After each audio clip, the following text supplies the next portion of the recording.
I tried David Sinclair's diet for the past 30 days. I will discuss with you why I did it, how I felt, and if this diet is going to be realistic for you. As you probably know, as of 2023, David Sinclair is currently on a vegan diet, and for that reason it hasn't been a big switch for me because I've been already on a vegan diet for about 11 years at this point. Here is one source of many, by the way, for David Sinclair's vegan diet. I think he also publicly spoke about it recently here at this event in India. So what I'm going to do, I'm going to sprinkle in some of David Sinclair's comments throughout this video and then comment on that and let you know also, for example, if this is the first time that you are thinking about going on a vegan diet or like close to a vegan diet, I'll share some insights that I have for you about that here in this video. But what do I recommend? Well, what the data says, which I try to follow, is that plant-based foods will be better than meat-based foods. And I know that there are a lot of people who disagree. But one of the facts is, well, there's a few facts. One is that people who live a long time tend to eat those type of diets. Mediterranean, Okinawa diet, they're eating mostly plants with a little bit of meat and not a lot of red meat.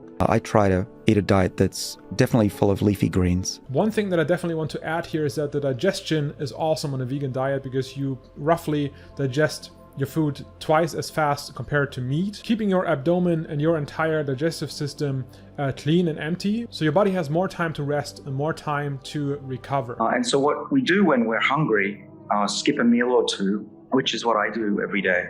It boosts up our longevity genes and they take care of us. We know that if we boost the longevity genes in animals, they live longer, they're healthier, they stay fitter for longer, and they die much quicker at the end of life.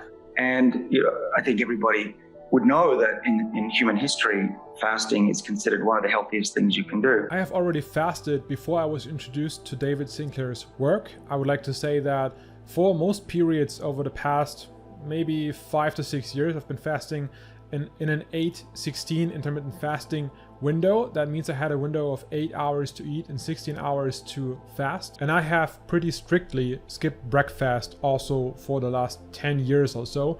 So my first meal usually when I break the fast is somewhere around 12 to 1 p.m. And then on most days I would only have one final meal around the evening time. So I would eat a maximum of 2 times per day and therefore also make sure I skip at least one meal every single day. You'll actually your body will get accustomed to it to the point where eating lunch feels weird and you definitely don't need it. You definitely don't feel tired. And I don't get that afternoon slump, which I know is caused by a decrease in insulin after a lunchtime meal. I absolutely agree with David here that once you got into that habit, you have built that habit, your body got used to this structure, then it's going to be incredibly hard for you definitely to adjust back to eating whatever you want to at any time that you feel like it. And you will notice that in so many ways. You will notice that in your energy levels. You will notice that with your sleep. If you track your sleep like I do with this Oura ring right here, then you definitely notice in your results on these days where you didn't fast, where you maybe had 3 or 4 meals instead of just 2, you would see a drastic difference in your overall performance throughout this entire day if you pay close attention to it. Because this is probably the most effective diet that's ever been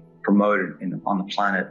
Even for children, I'm not suggesting malnutrition or starvation by any means, but having 3 meals a day plus snacks is a calorie overload even for children in the most cases. And you can tell just by the amount of fat a kid is carrying as to whether you're overfeeding your kid. I can absolutely relate to what he says here. I remember as a kid, I'm not saying I was forced to, but it was very normal in my upbringing and for my grandparents especially to have us eat 3 times per day at least.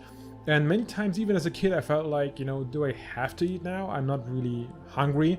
And then I would say, yeah, of course you have to eat because you're still growing and so on and so on. So you would get into this habit of overeating and eating more than you actually have to. And I remember again, even as a child or as a teenager, your body just spends so much time digesting the food that you can feel the level of exhaustion added on top of your normal daily performance. And I think this especially is an effect that gets worse as you age, especially right now if you are in your 30s or in your 40s.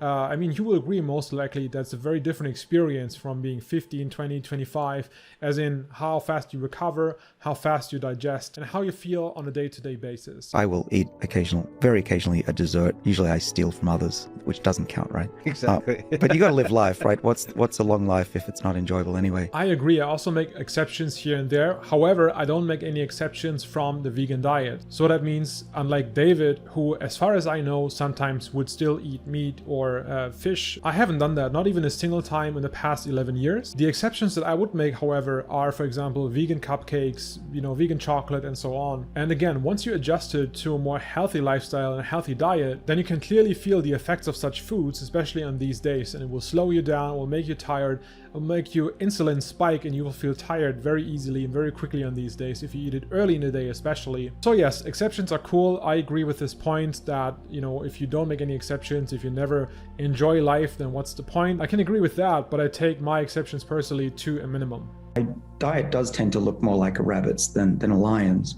And there's a study that just came out by Steve Horvath's lab over in UCLA. He was one of the co-authors that showed that when you do that test of biological age that I was talking about, the mouth swab that we're developing, those kind of diets which are rich in plants, legumes, nuts, low fat, low sugar, those people have slower aging. So would I recommend a vegan diet? Would I recommend intermittent fasting? I would say the answer is clearly yes. You will benefit in so many areas of your life doing that, especially in your recovery, in your quality of sleep, in your aging process. Now, you can look at these pictures right here. One picture is showing me at the age of 21. In the second one, I am roughly 30.